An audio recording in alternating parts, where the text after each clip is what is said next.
Hey everybody, and welcome to Robin's House. Today we're working on the July stamp of the month. It's called Voice of the Sea, and what it is all these little scenes that work great for at the sea. And so I did this card, and it has some fun techniques in it. I have another video about doing the distress oxide on the edges, but this video I wanted to talk about this technique because the stamp for this is more than just the fish. It has fish with some coral about it. And so cutting this stamp to me is a little difficult because the images go right through it. So I could end up with, you might not even notice it though, little spikes that are coming through. So I wanted to just remind us how to mask. And I created a pretty simple technique on this, and I just wanted to show you what I came up with. And the main supplies that you would need is a little self-healing mat and an X-Acto knife, and then of course some Post-its. So I get my Post-it note and I ink up my stamp image and I stamp it on my Post-it, and I'm just going to kind of Post-it, stamp it that way so that it is kind of straight up and down for the thing. And then what I'm going to do, I'm going to cut the fish out. The most important part of the fish is this part where the coral is right above him. So I want to get this pretty close to the fish, right around that coral spaces. But then the rest of it isn't terribly important how perfectly you cut it. So I'm even going more than I need to.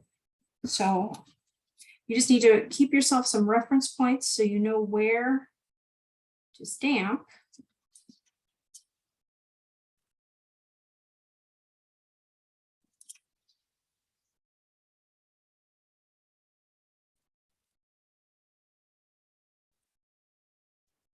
This tricky part is there's a little bit here with,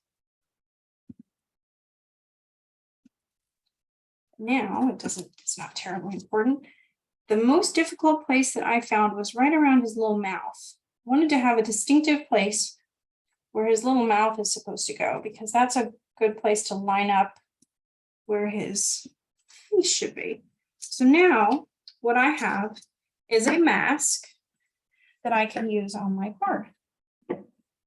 So I'm just gonna leave some room for a message here.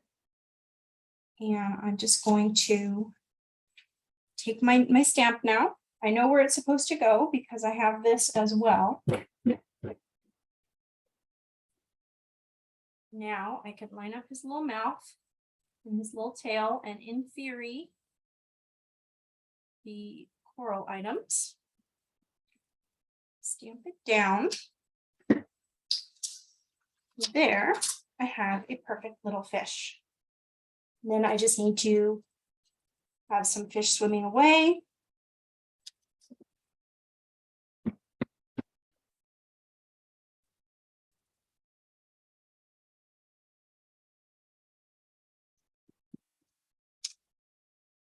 There we go.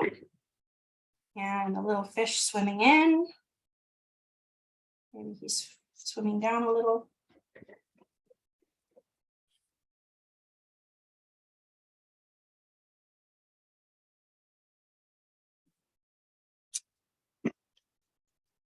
There we go. And then I just need to have one small bit. I'm going to have a little tiny bit of a fish swimming upwards, but maybe I'll have him like down here, just to make it interesting.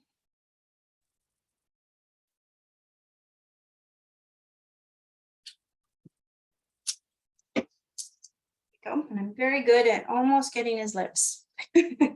So you can also just take a little pen, journaling pen, and add in the teeniest bit of his little lips.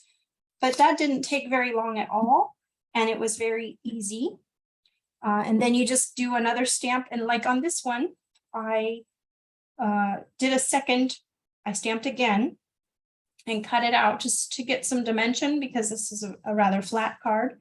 But because I stamped this one guy with a tail, I don't need to cut out the little tail. I could just stop and then let the image on the base card finish out that little tail part. So super cool. Masking is not that hard. You saw how quickly we did that. And so I hope you'll try it out. Super cute little card. Thanks so much for watching. Let me know if it was helpful. Happy crafting.